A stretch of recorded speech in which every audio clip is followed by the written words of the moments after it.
जेमतेम आता 8:30 वाजले आणि आम्ही सकाळी आमचा जो असतो दिनचर्या ते सुरू होते. आमची दिनचर्या हे स्वच्छता अभियान आणि एक विविध कामाने होत असते. आज आम्ही सकाळीच आमचा जो एक आम्ही जंगलात झाड लावला आहे वडाचा, त्याला पाणी देण्यासाठी आलो.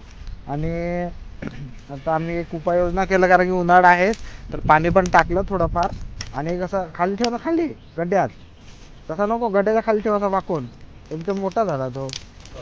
हां बस बस, असा वाकव ना अजून थोडीशी, खाली जाऊ दे तोंड, तसा ना खाली.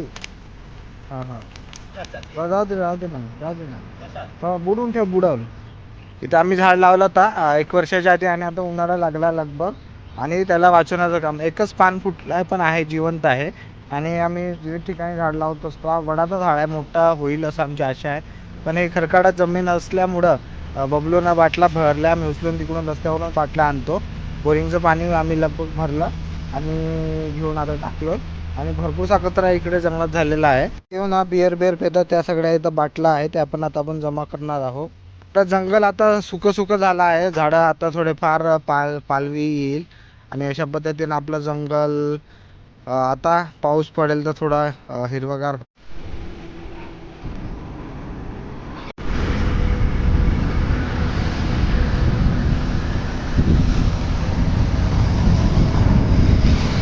लिंबाच्या गाडीने जातात, मस्त कडू आहे, मस्त आहे, छान आहे. सकाळचं वातावरण पण छान आहे.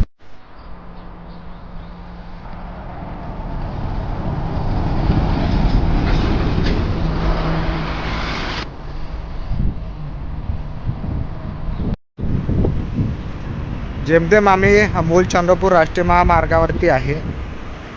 काल सकाळी 5 वाजताच्या दरम्यान आमचे मित्र करण, अकुलवार आणि शुभम यांचा अंधेरी नदीवर पुलाजवळ अपघात झाला. यांना पूर्ण श्रद्धांजली. दोघे सख्खे भाऊ होते. हा राष्ट्रीय महामार्ग असून 2 पदरी आहे, याचं 4 पदरीकरण झालं पाहिजे. हो, आम्हाला मान्य आहे का यात मोठ्या प्रमाणात झाडं आहेत, पण जीव एकदा गेला तर तो वापस येऊ शकत नाही. कित्येक वर्षापासून सगळ्यांची मागणी असताना पण रस्ता मोठा झाला नाही, साईडला गाडी ओव्हरटेक करू शकत नाही, अशी परिस्थिती आपल्या या मार्गाची आहे. कोणतरी मित्र आवाज उठवलं असं आम्हाला वाटतं. आमचे लाडके सुधीर भाऊ सातत्याने सगळ्या गोष्टी पूर्ण करतात, पण आमचा राष्ट्रीय महामार्ग पण झाला पाहिजे, यासाठी आपण प्रयत्न केला पाहिजे, जेणेकरून या रस्त्यावर अपघात होणार नाही. आपण मागं पावसाचं चालवताना दिसत ओव्हरटेक करताना. आता तो एक गाडीवाला बसला ठोकत होता माझ्यासमोरच, तशी परिस्थिती आहे.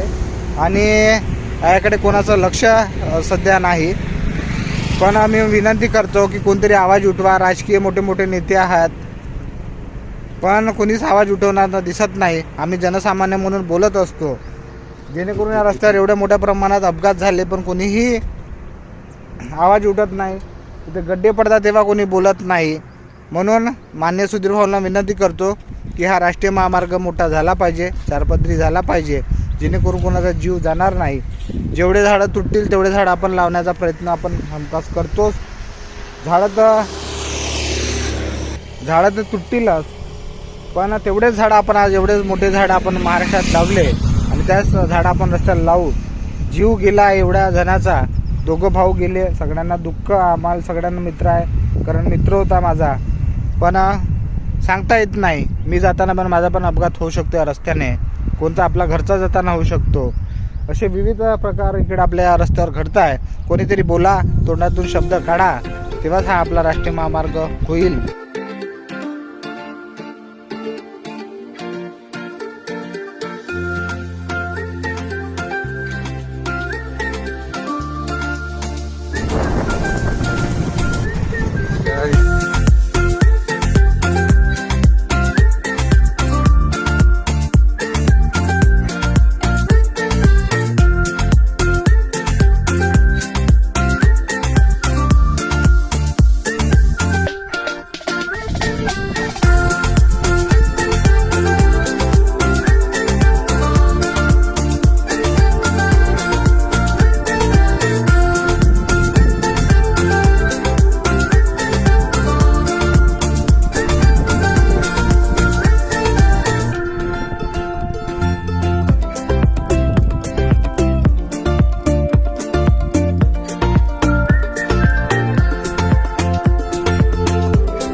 बघते आता जागराच्या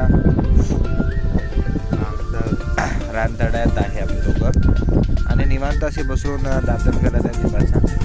थंड वातावरण आहे. सकाळची 8 वाजताची कोवळी ऊन आहे. फार काही वेळा तर टेम्परेचर वाढतं आणि इथं बसला निवांत कधी थोडी भीती पण होती कारण की त्यांना मला पॉजमार्क पण दिसले आणि बघायची इष्टा तिथं होती. त्याच्यामुळे थोडंफार रस्त्यांना भीती होती. आम्ही तरी आलो इकडे आणि जंगल आता थोडंफार सुकलेलं आहे आणि निवांत इथे बसलो आहे. अजून आज आम्ही दिवसभर जेवढं फिरतात तेवढं फिरू कारण खूप दिवस झाले ट्रॅव्हलिंग बंद होती. आज संध्याकाळी आम्ही जवळपास 4-4:30 वाजता आम्ही जानाड्याच्या तलावात जाऊ. तिकडची आज भ्रमंती आम्ही करणार आहे. सोबत कच्चा चिवडा आमच्या राहणार आहे. असा आमचा आजचा प्लॅनिंग आहे. बघू आता वेळेवर काय कच्चा चिवडा होते समोसे असं काहीतरी पण कच्चा चिवडा नेण्याचा प्लॅन आमचा आहे आणि आम्ही 4 वाजता निघणार आहे आणि थोडा निवांत बसून तिकडची सफारी म्हणजे पैदल सफारी आम्ही तिकडची करणार आहे. आता उन्हाळ्याचं वातावरण असल्यामुळे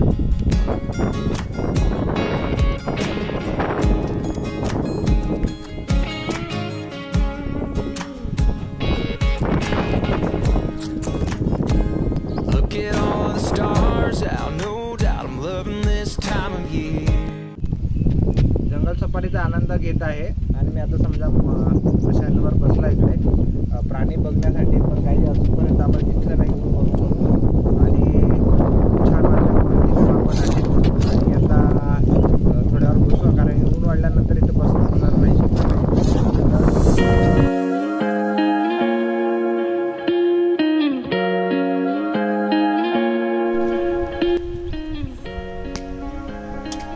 इकडे घोडे नील दिसला बघा. छोटा छोटा हळूहळू जातं तिकडे. आत्ता आम्हाला इकडून सायडिंग झाली थोडीशी आणि तो पाणी पिण्यासाठी तिकडे आला आहे. एकदम छोट्या याच्यात दिसतं बघा घोडे नील. छान सायडिंग झाली. त्याला पायाला लागलेला आहे. हळूहळू जातात तो एकदम. तर मस्त पाणी पिल निवांतपैकी. कसं आता लपून आहोत कारण की तिकडे तो घोडे नील आहे आणि आम्ही इकडून लपून पाहतो इकडून आणि चांगली सायडिंग झाली. आता सकाळच्या वातावरण बघलं पण माझ्या मागे लपून पाहतो तिकडे हळूचणार आहे कारण की कसं आहे आवाज केला नाही पाहिजे. जंगलाचं वातावरण आहे आणि निवांत एकदम मस्त तो जाता तिकडे तुमच्या मागेच आहे. आता तो थोड्या वेळात पाणी पिल तिकडे.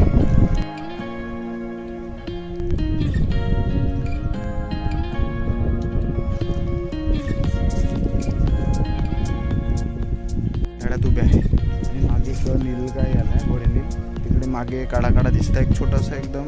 आमचे मोबाईल बरोबर नाही ना त्याच्यामुळं पण आम्हाला इथे सायडिंग झालं. इथून आम्ही आता बघितलो जसं आम्ही जस्ट निघलो इकडे. आम्ही या इकडे मशानावर थांबलो होतो दोघंजण. तो आता हळूच म्हणजे तिकडे चारा खाते पाणी पित आहे कारण सकाळचं वातावरण आहे. रात्रभर फिरून आराम करतात ना. नंतर सकाळी अजून रुटीन चालू होतं. आता ते पाणी पिण्यासाठी तिकडे आलं आहे. आम्हाला पण जंगल भ्रमंती करण्यासाठी भरपूर आवडतं आणि आज आम्ही अजून दिवसभर आज जंगल भ्रमंतीच करणार आहे.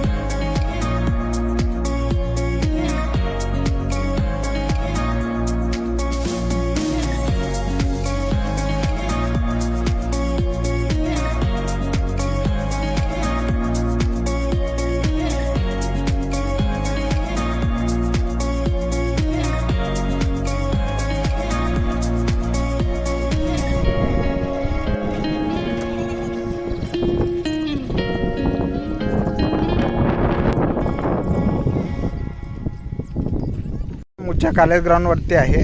मूळचे आमचे सगळे मित्र जे पर्यावरणवादी आहेत त्यांनी इथे 50च्या वरती झाडं लावल्यात आसपासला आणि ते बोरिंगने भर उन्हाळ्यात ते पाणी सगळं वाचवत आहे. आता आंब्याचे असतील, करंजीचे झाडं आहे, पिंपळाचे आहे, असे विविध झाडं त्यांनी लावलेले आहेत आणि ते स्वतः रोजनं पाणी आपण टाकतोय 2 दिवसानंतर बोरिंगवर पाणी आणून टाकत आहे. म्हणजे एक कॉलेजवरती एवढ्या मोठ्या प्रमाणात युवा वर्ग येतो फक्त पाहण्यासाठी कोणी असतात. पण हे माझे चांगले 5-6 मित्र मला तिथे दिसले आणि त्यांनी या झाडाची जोपासना केली आणि ते झाड या भल्या उन्हात म्हणजे 42 अंश तापमान असतानाही ते जिवंत आहे, हिरवेगार आहे. सगळ्या यांच्या प्रयत्नामुळं यांचं अभिनंदन केलं पाहिजे. फक्त आपण झाडं लावतो, फक्त फोटोशूट करतो, नंतर सोडून देतो. पण ते 50 झाडं आजही ते जिवंत ठेवण्याचं काम करत आहे. त्यांचा मूलवासीय आपणही प्रत्येक जणांनी झाडं लावल्यानंतर त्याची देखभाल केली पाहिजे. आम्ही पण एक झाड जंगलात लावलेलं आहे आणि त्याची आम्ही जोपासना करत आहोत. आणि बाकी पण आपण ऑक्सिजन घेण्यासाठी येतो, कालीज ग्राउंड स्वच्छ ठेवण्यासाठी पण आपण सातत्याने प्रयत्न केला पाहिजे. असा बिअरच्या बाटल असेल कचरा आपण टाकून ठेवतो आणि असे झाडं वाचले तर आपला कालीज ग्राउंड नक्कीच एकदम मस्त हिरवा आणि सुंदर दिसेलच.